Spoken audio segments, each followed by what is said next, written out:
So this morning, I'm going to be speaking about Holy Communion. And this kind of topic, I think is one of the solid topic to preach about in the Bible. Because it tells us about the victory we have over the devil. And in future, maybe not very long from now, I might actually repeat this sermon because it's vital to our Christian belief and it's vital to our health. You know, some people are not here today. They need to listen to this because of work. I know, we understand that. But this is the kind of sermon people need to listen to and over again. The Holy Communion. We will go through it today by the grace of God, and we'll be trusting God to open our eyes to the truth of the Bible. The first time communion was mentioned in the Bible was in the days of Abraham, but it was not called communion. When Abraham went after the kings that carried Lot away, and Sodom and Gomorrah, all those kings, and all the people, the Bible says Abraham trained 380 men in his house, and they went after these kings, and they subdued them, and they rescued everything, every one of them, all the goods. So when Abraham was returning, the Bible says that Melchizedek, king of Salem, met him, and he offered bread and wine to Abraham, and Abraham paid him tithes, 10%. And after that, he said, "Blessed be God of Abraham." So he blessed Abraham there. So that's the first place in the Bible we can see bread and wine come mentioned together, and it's a sign of communion. And by the way, Melchizedek is a type of Christ. The Bible calls him the priest of the Most High, number one, and also a king in Salem. This person, Melchizedek, the book of Hebrews says he has no father, he has no mother, no origin. So that description fits perfectly into Jesus Christ. Christ is the highest priest forever, after the order of Melchizedek, and Christ is the King of glory. So communion, this bread and wine, it is a secret code in the Bible. Please pay attention to me this morning clearly. It is a secret code in the Bible, and only few finds it. I don't want us to be religious, but be spiritual. Because religion has blindfolded people. They have been so rigid about this communion thing that they do not know its importance. They just say, "Okay, let's just eat communion," and they will eat it, and that's it. But we want to study the Bible this morning and see what the Bible says about communion. In the Old Testament, it is known as Passover. So Jesus Christ, on the night of his betrayal, he changed it to Holy Covenant, as we normally read when we are having communion in this church. Another name for it is the Lord's table or the Lord's Supper. So this morning, by the grace of God, we have read these Bible passages, this morning. And the first thing I want us to note, the Bible says, "For I received from the Lord that which I also delivered to you, that the Lord Jesus, on the same night in which he was betrayed, took bread, and he had given thanks, he broke it and he said, take it. This is my body which is broken for you. Do this in my remembrance. These are the exact same words Jesus used in the book of Matthew, book of Mark, and the book of Luke. Apostle Paul was not with Jesus in the days of his earthly ministry. Jesus spoke these words to his disciples secretly in the upper room. But Paul, when he gave his life to Jesus, he said, I received from the Lord. In other words, God appeared to him and told him exactly the same word. So the inferences I want us to know is that Holy Communion is an institution of the Lord. God ordained it. And it's a thing that we must do continually, consistently, if possible, every day of our life.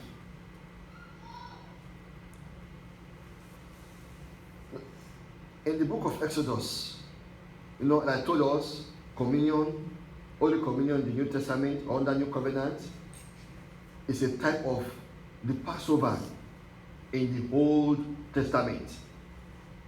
Look at the Old Testament version. Exodus 12 verse 14. Now this day will be a memorial to you, and you shall celebrate it as a feast to the Lord. Throughout your generations, you are to celebrate it as a permanent ordinance. So, a particular day in a year, on the 14th day of the first month, all Jews will celebrate Passover.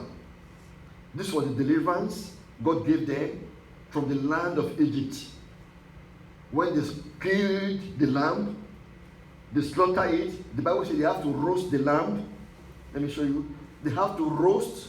They shall eat they shall roast it with fire, and they shall eat it with unleavened bread and with bitter herbs. And they have to apply the blood on the doorposts and the lintel of the houses in which they eat it. So when God was putting an institution or ordinance together, that was the instruction God gave to them. Jesus Christ was the lamb slaughtered that night. God is giving them type, the shadow of things to come in future. And they did so. Angel of death came in the night, but they were free.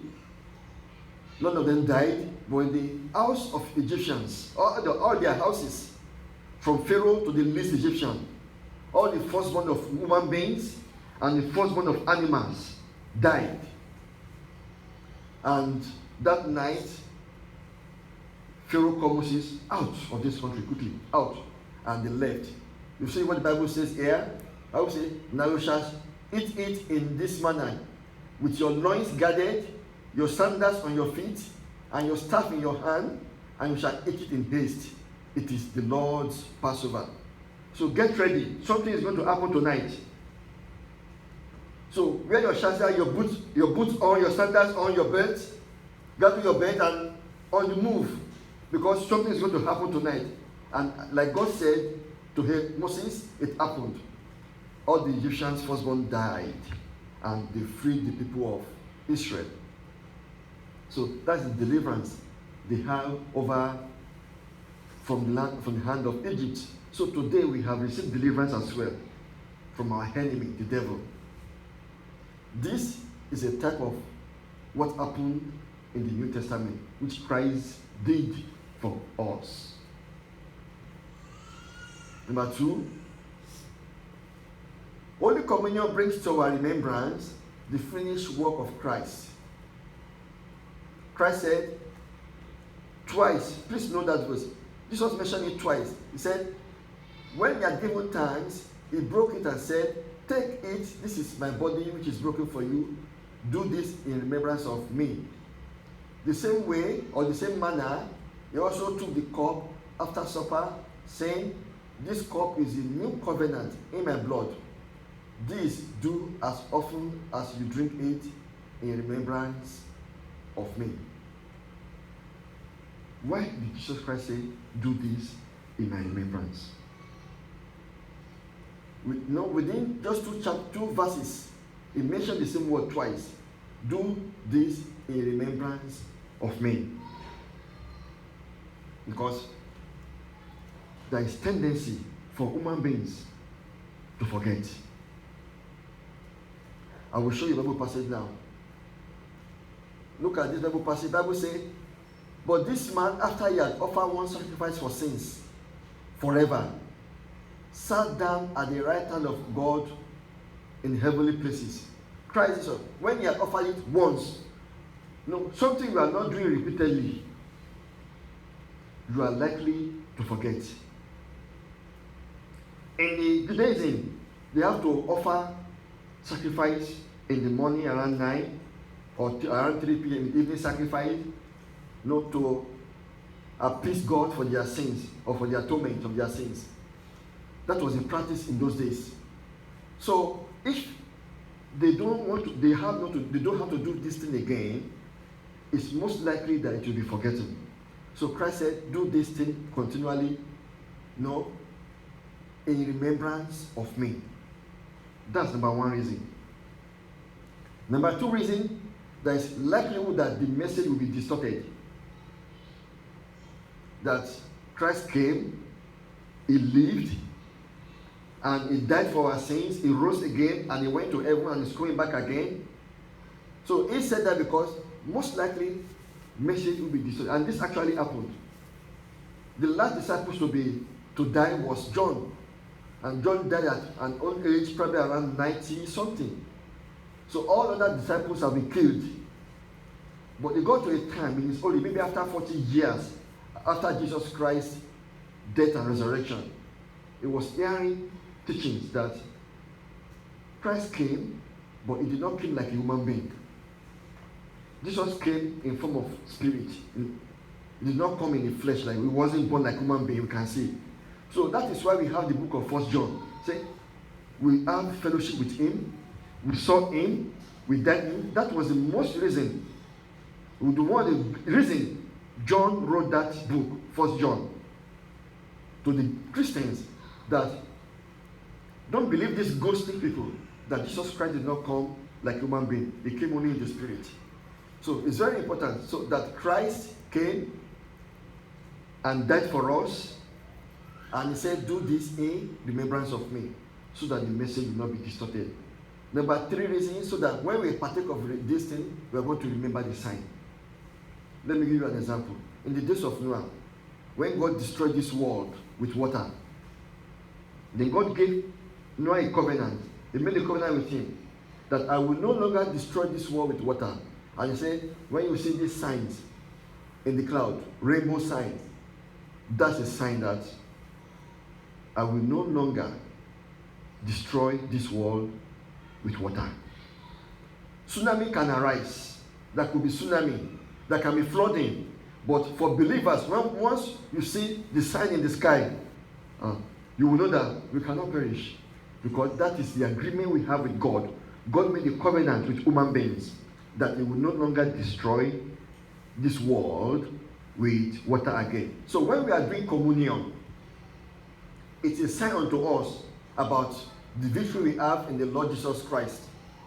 That he won the devil for us, he defeated the devil for us, and he has given us a new life.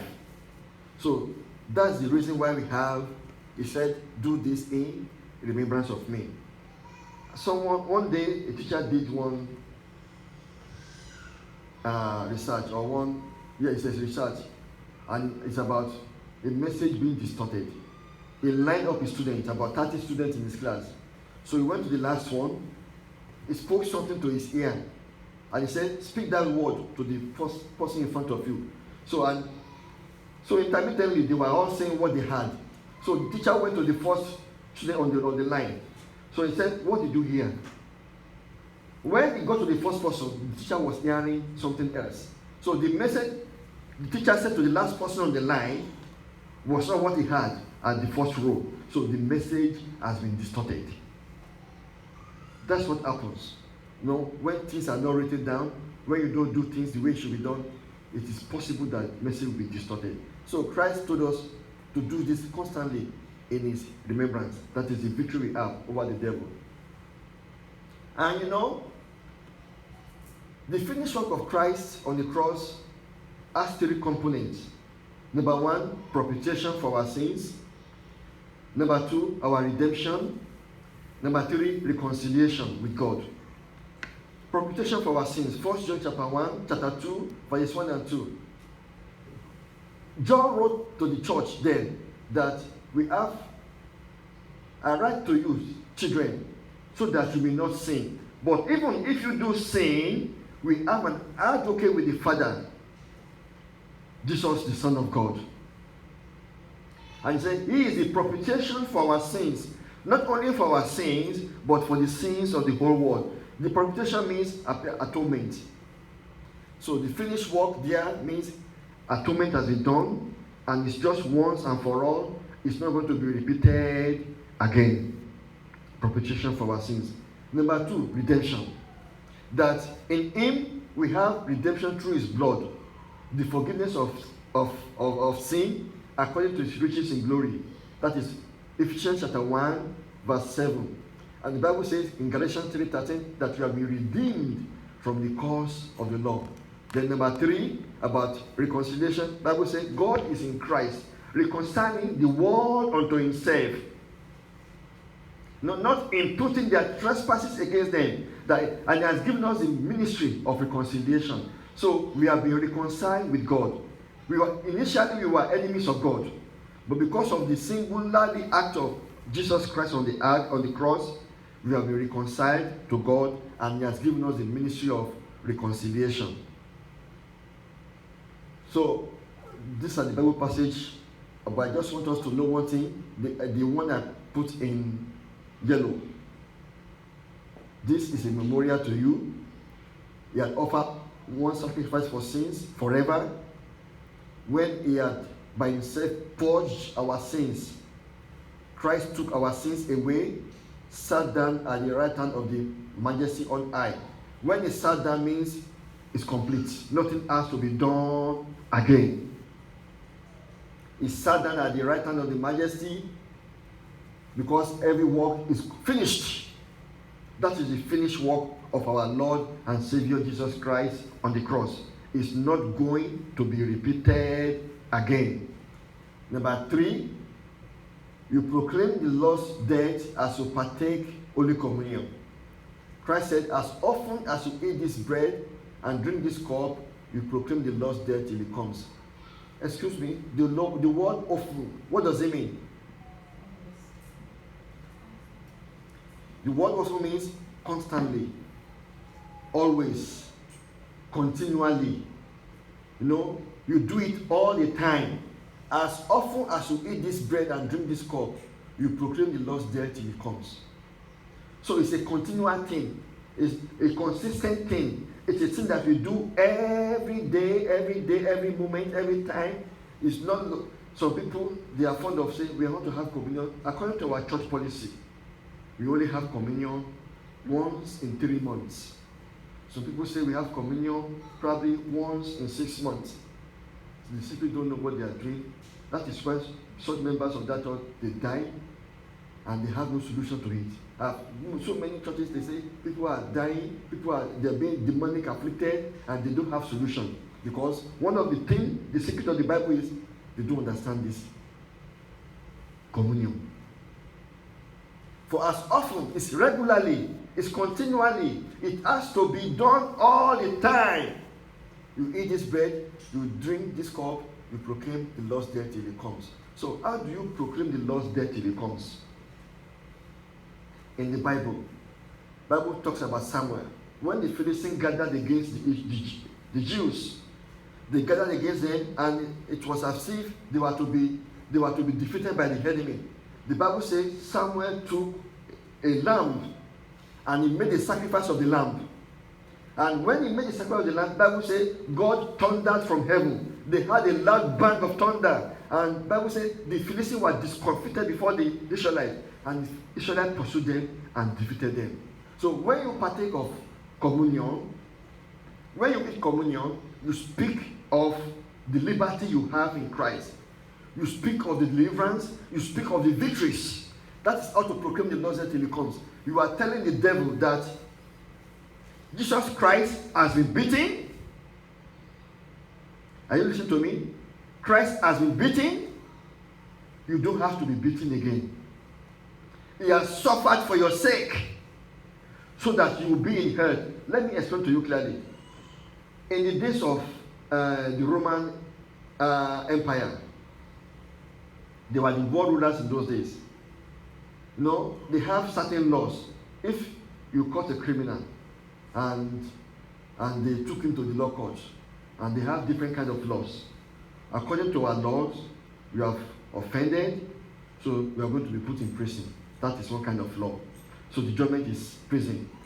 For some people, for mild sin or offense, they will beat them. They will just whip them openly and beat them. For some, judgment is they will behead them. And to punish a criminal, a hardened criminal, if you want to punish them, go and put them, hang them on the cross. Do you remember that the two thieves that died with Jesus on the cross on that day, they were not beaten? Why was Jesus beaten? We need to ask that question. Why was Jesus beaten? Isaiah answered that question. The Bible says, Isaiah 53, by his stripes you are healed. On the normal ground, he wasn't supposed to be beaten because they were already condemning him to be crucified. Pilate wanted to just free him, let me beat this man. Probably these Jews, when they see that I have beaten him, they will allow him to go. But the Jews were not satisfied. They said, you are not friend of Caesar. Away with this person. Crucify him. Crucify him. Crucify him. The wife of Pilate came to him and said, in the dream tonight, I saw something. Please don't be part of this thing. Because I know what I suffered in the dream overnight because of this fellow. Don't be part of it. And Pilate washed his hand and said, over to you. But why was Christ beaten? He was beaten first because by his stripes we were healed. On the normal ground, he shouldn't have been beaten at all. They would just go. If you condemn him, nail him to the cross. But he was beaten thoroughly. So that because of you, you have good health. He suffered all these things for you to have good health. And you know what? So when you partake of communion, you are saying to the devil, Christ has been beaten for my sake, so that I am in good health. It's a declaration spiritually. When you say Christ died on the cross pretty much at the age of 33, so I'm going to live long. I'm going to see my children's children. Christ was made poor on the cross for my sake, for me to be rich spiritually, to be rich physically, and all ramifications. Christ has suffered everything for me to be made whole and to be in health. That is how to declare, to proclaim or declare or announce the Lord's death till it comes. When you partake of communion as often, continually. Psalm 23 says, thou preparest a table before me in the presence of my enemy. It's the table of the Lord. So when the enemy sees the table, this part, they cannot do anything because you will continue to prosper, because goodness and mercy shall be following you all the days of your life, continually every day of your life. Because you are with Jesus and you are proclaiming his death. You are announcing to the devil that you have been defeated. You are talking to the evil one that you have been defeated. These curses, this covenant, this sickness has been taken away. That is what it meant to proclaim the Lord's death till it comes. And you have to do it as often as possible. I will explain that later as I finish very soon. The last one. Holy Communion provides physical healing.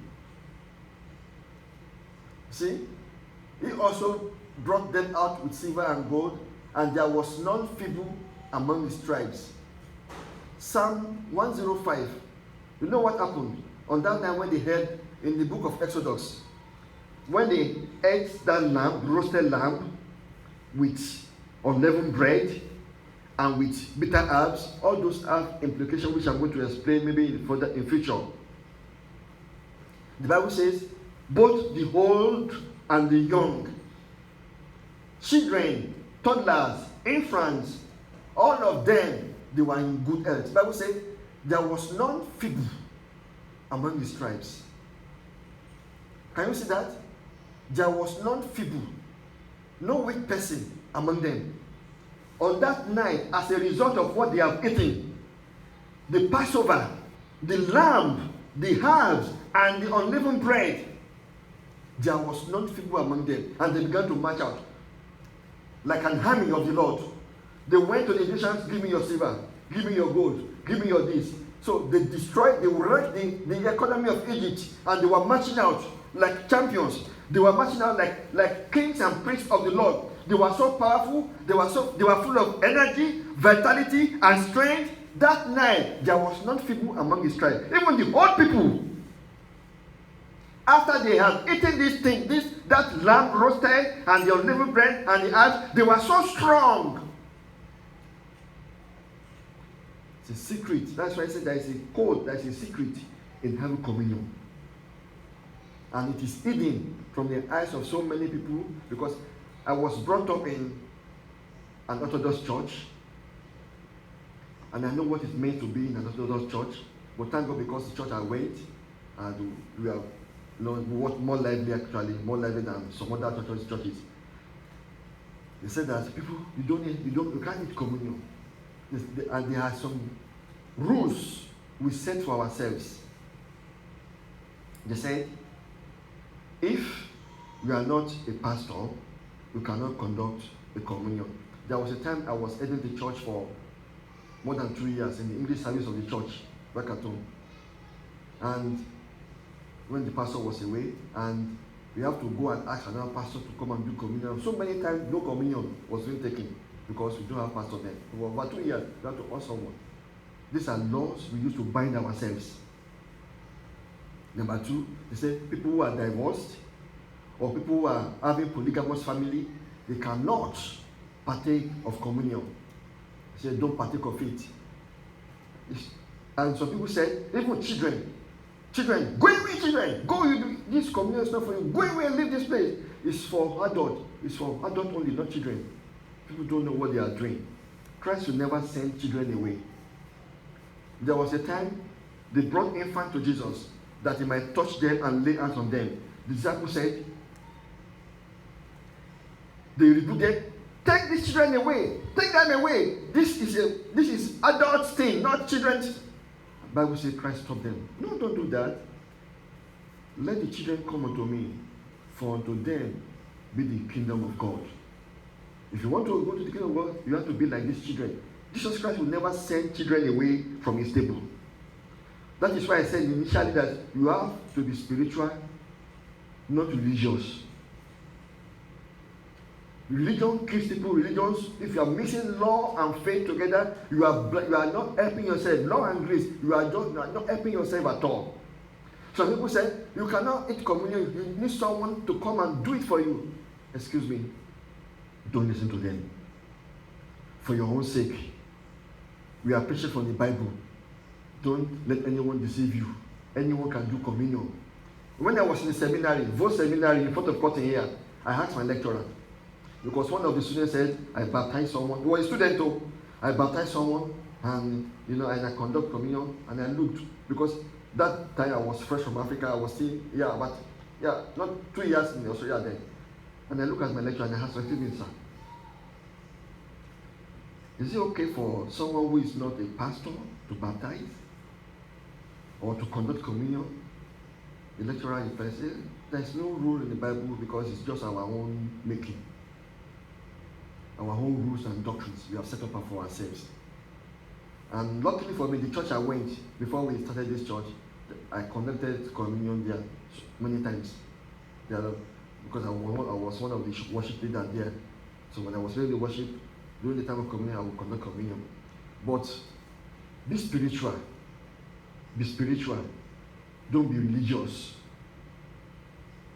As you are, you can eat communion in your house by yourself. Nothing is stopping you. That is the truth. And I just digress a bit, but let me. And Bible says, who himself bore our sins in his own body on the tree, that we having died to sin might live for righteousness. By his stripes you are healed. Peter was referring to what Isaiah said. What Jesus Christ said himself about himself. By whose stripes you were in the past healed. So on that day, when they were beating Jesus Christ, in the eyes of God, you are already healed. When they were whipping him, tuberculosis, cancer, hypertension, malaria, fever, headache, migraine, causes, everything taken away on that day when they were whipping him, because it was necessary for him to be whipped, to be beaten for our sake. By his stripes you are healed. And how often should we partake of communion? I deliberately put this passage for you. Can you please read this together? So continue daily with one accord in the temple and breaking bread from house. They ate their food with gladness and simplicity of heart. What is that? What does daily mean? Every day. One accord in the temple and breaking bread from house to house. So from this person's house today, let's say we have as fellowship, Water Grove area, Forest Street area, Midvale area, house group. People, there are so many thousands of people. But people, they broke bread themselves from house to house. Look at Act 27. On the first day of the week, that is Sunday, when disciples come together to do what? To break bread. Paul was about to depart, so they gathered together. On every Sunday, this person was talking about every Sunday they were breaking bread. That's the secret. And I've had so many, someone actually said that since the day he has been taking communion consistently and continually, he's actually looking young than his age. And people don't know the secret of communion, there is power in it. And I want to beg us today in the name of the Lord, please, when you get home today, take your journal and a pen, put it aside. Go to supermarket, go buy Ribena or any blackcurrant, any wine, and set it aside. Have communion with your children or your husband or your family.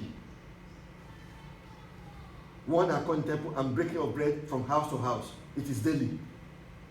No wonder this first church, they were in good health. No wonder they live in a good health.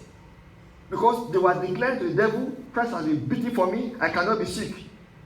One woman was diagnosed with cancer. And she was informed that the doctor said, you have this cancer and I forgot the stage. And this woman replied, no, it's not mine, because as Christ is, so am I in this one. Christ has taken away my pain and sorrow, and by his stripes I'm healed. She went home and took her communion.